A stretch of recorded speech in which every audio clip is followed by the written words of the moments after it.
आज हम भारत के मध्यकालीन इतिहास के उस शुरुआती पन्ने को पलटने जा रहे हैं जिसे अक्सर भारत पर पहले मुस्लिम आक्रमण के तौर पे जाना जाता है। लेकिन ये कहानी सिर्फ एक लड़ाई की नहीं है। इसकी जड़ें कहाँ थीं? क्या ये सिर्फ एक हमला था या एक बड़ी वैश्विक हलचल का नतीजा? बिल्कुल। हमारे पास जो सोर्स है वो एक हिस्टोरिकल लेक्चर है जो हमें 712 ईस्वी में सिंध की लड़ाई से कहीं पहले ले जाता है, 7वीं सदी के रेगिस्तानों तक। तो आज का हमारा मिशन है उस चेन ऑफ इवेंट्स को समझना, अरब में एक नए विचार के जन्म से लेकर सिंध के तट पर उसके पहुंचने तक। बिल्कुल। हम सिर्फ ये नहीं देखेंगे कि क्या हुआ, बल्कि ये समझने की कोशिश करेंगे कि क्यों हुआ। सही। वो कौन सी राजनीतिक, सामाजिक और आप कह सकते हैं आर्थिक वजह थीं जिन्होंने इस टकराव को जन्म दिया। ये कहानी सिर्फ दो सेनाओं की नहीं है, बल्कि दो अलग अलग दुनियाओं के टकराने की है। तो चलिए इस कहानी को खोलते हैं। और इसकी शुरुआत, जैसा आपने कहा, भारत से नहीं बल्कि उस वक्त के अरब से होती है। सोर्स हमें बताता है कि 7वीं सदी का अरब एक बिखरा हुआ समाज था। उस वक्त के हालात क्या थे? देखिए, उस समय अरब का समाज आज जैसा बिल्कुल नहीं था। वो दर्जनों कबीलों में बटा हुआ था और इन कबीलों की आपस में बिल्कुल नहीं बनती थी। अच्छा। लगातार लड़ाइयां होती रहती थीं, संसाधनों पर कब्जे के लिए, सम्मान के लिए, छोटी छोटी बातों पर। एक तरह से वहां कोई केंद्रीय शक्ति या एक पहचान नहीं थी। सोर्स के मुताबिक इसी माहौल में 570 ईस्वी में पैगंबर हजरत मोहम्मद साहब का जन्म हुआ और उनका जो शुरुआती लक्ष्य था वो राजनीतिक या धार्मिक से ज्यादा सामाजिक था। सामाजिक? हाँ, इन बिखरे हुए आपस में लड़ते कबीलों को एक साथ लाना और उनका विकास करना। ये एक दिलचस्प बात है। शुरुआती मकसद समाज सुधार था, तो फिर ये एक धर्म के आंदोलन में कैसे बदला? सोर्सेज इस आध्यात्मिक पहलू के बारे में क्या कहता है? यही इस कहानी का सबसे अहम मोड़ है। पैगंबर साहब का मानना था कि इन लोगों को एकजुट करने के लिए सिर्फ आर्थिक विकास काफी नहीं होगा, उन्हें एक साझा पहचान, एक साझा विश्वास की जरूरत है। सोर्स में हेरा नाम की गुफा का जिक्र आता है जहां उन्हें ज्ञान प्राप्त हुआ और कुरान सामने आई। यहीं से इस्लाम की नींव पड़ी। और इसकी सबसे खास बात क्या थी? इसकी सबसे क्रांतिकारी बात इसकी बनावट थी। इसने कबीले की पहचान को खत्म कर दिया और एक नई बड़ी पहचान दी, मुसलमान। अच्छा। अब आप किसी भी कबीले के हों, किसी भी जाति के, आप एक बड़े भाईचारे का हिस्सा थे और इसने सदियों से चली आ रही दुश्मनी को खत्म करने का काम किया। तो ये एक तरह का एक सोशल इंजीनियरिंग टूल था जिसने एक बिखरे हुए समाज को एक सूत्र में पिरो दिया। बिल्कुल। लेकिन यहीं पर एक विरोधाभास जैसा लगता है। एक तरफ एकता और भाईचारे का संदेश और दूसरी तरफ वही ताकत बाहरी हमलों का जरिया बन रही है। हाँ। सोर्स इस बदलाव को कैसे समझाता है?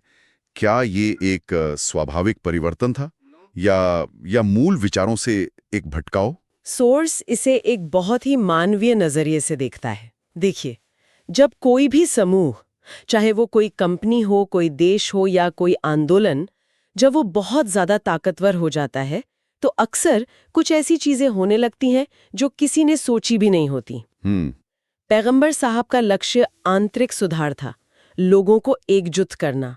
लेकिन उनके बाद जो अभूतपूर्व एकता और सैन्य शक्ति पैदा हुई, उसके इस्तेमाल को लेकर विचार बदलने लगे। जो ऊर्जा अंदरूनी झगड़ों में खर्च हो रही थी, हाँ, अब उसे बाहर की तरफ मोड़ दिया गया। बिल्कुल। और ये समझना जरूरी है कि उस वक्त अरब पर उमैयद खलीफा का शासन था, जो दुनिया की सबसे बड़ी ताकतों में से एक बन चुका था। सही। और किसी भी विशाल साम्राज्य की तरह उसे भी लगातार विस्तार की जरूरत थी। नए संसाधन चाहिए थे, नए व्यापार मार्ग चाहिए थे और अपनी बढ़ती हुई सेना को कहीं व्यस्त रखना था। तो हमले शुरू हुए। हाँ, सोर्स के मुताबिक ये लोग दूसरे देशों पर हमला करते, वहां से दौलत हासिल करते और अपने धर्म का प्रचार भी करते। अच्छा। हालांकि ये तरीका पैगंबर साहब की मूल मंशा से काफी अलग था। उनका जोर धर्म के शांतिपूर्ण प्रसार पर था, ना कि जबरदस्ती पर। और इसी विस्तारवादी लहर का एक सिरा भारत की तरफ भी मुड़ा।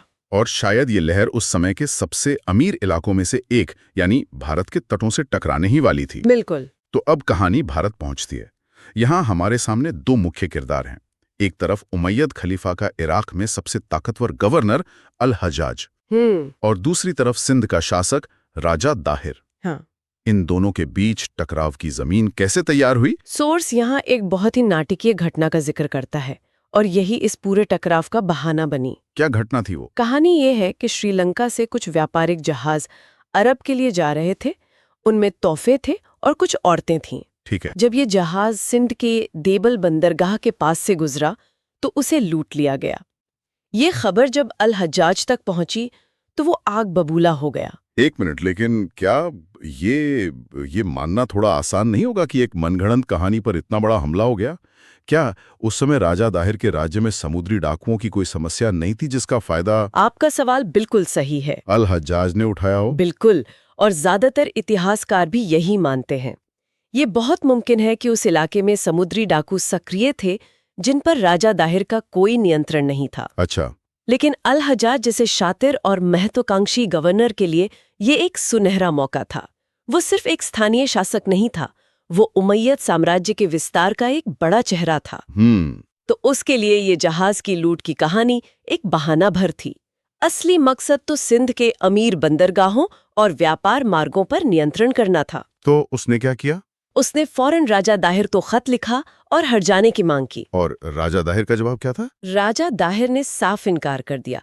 उन्होंने जवाब दिया कि ये लूट समुद्री डाकुओं ने की है जिन पर उनका कोई बस नहीं है और इसलिए वो कोई हर्जाना नहीं देंगे। और अल हज्जाज के लिए ये उसके लिए सिर्फ एक जवाब नहीं था, ये उसकी सत्ता को एक सीधी चुनौती थी और बस यहीं से उसने सिंध पर हमले की तैयारी शुरू कर दी। तो उसने 711 ईस्वी में अपनी सेना भेजी? हाँ, उसने 711 ईस्वी में अपने एक सेनापति उबैदुल्ला बुदेला को एक छोटी सेना के साथ सिंध पर हमला करने भेजा।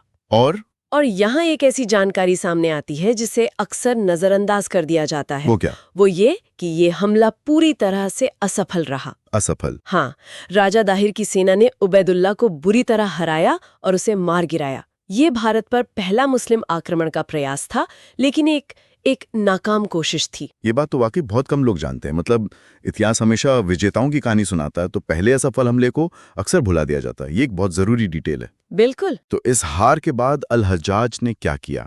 जाहिर है वो चुप तो नहीं बैठा होगा। अपनी इस हार से वो बौखला गया। अब ये उसकी इज्जत का सवाल बन गया था। सोर्सेज के मुताबिक उसने खलीफा से इजाजत लेकर एक बहुत बड़ी और ताकतवर सेना तैयार की। अच्छा।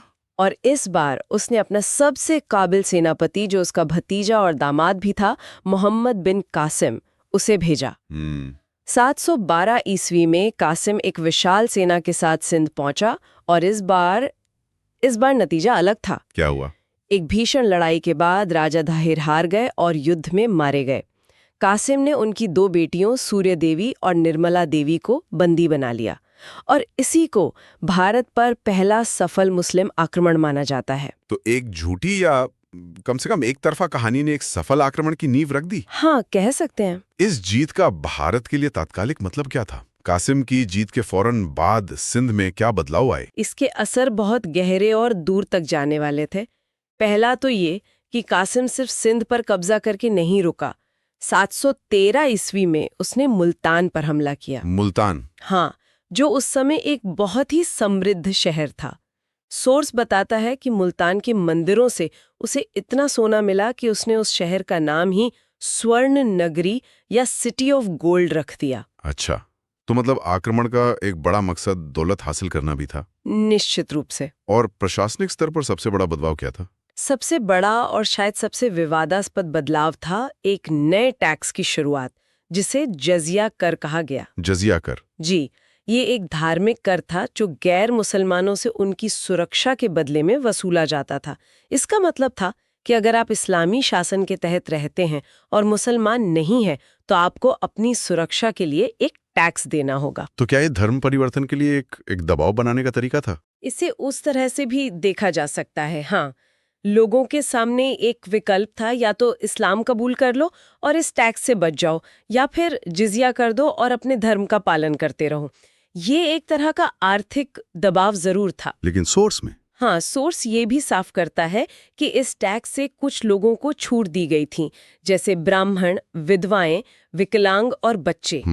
ये दिखाता है कि ये सिर्फ एक धार्मिक नियम नहीं था, बल्कि एक प्रशासनिक और आर्थिक टूल भी था, जिससे राज्य की आमदनी बढ़ाई जा सके। तो ये सिर्फ लूटपाट और धर्म परिवर्तन तक ही सीमित नहीं था। सोर्स में किसी सांस्कृतिक आदान प्रदान का भी जिक्र है, क्योंकि जब दो संस्कृतियां टकराती हैं तो असर हमेशा एक तरफा नहीं होता है ना? बिल्कुल, ये एक टू वे ट्रैफिक था। अरब आक्रमणकारी अपने साथ कुछ नई चीजें और आदतें लेकर आए, जैसे भारत में खजूर की खेती और ऊंट पालने का व्यवस्थित तरीका वो अरब से ही आया, जो आज भी आप देखें तो राजस्थान और गुजरात जैसे इलाकों का एक अहम हिस्सा है। ये सोचना भी दिलचस्प है। और अर्थव्यवस्था पर क्या असर पड़ा? उन्होंने दिरहम नाम के सोने के सिक्के चलाए।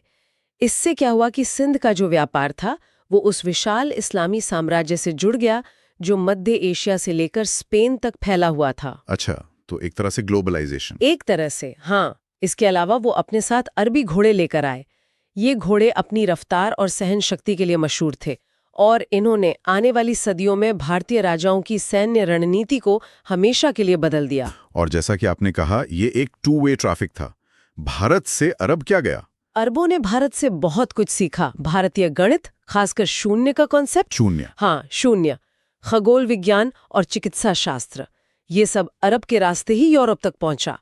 तो एक तरफ सैन्य विजय थी, तो दूसरी तरफ एक खामोश सांस्कृतिक और बौद्धिक लेन देन भी चल रहा था। सही बात है। सोर्स हमें एक और दिलचस्प बात बताता है। बताइए। जिस मानसून शब्द को आज हम इतना भारतीय समझते हैं, उसका इस्तेमाल सबसे पहले इन्हीं अरबी नाविकों ने किया था।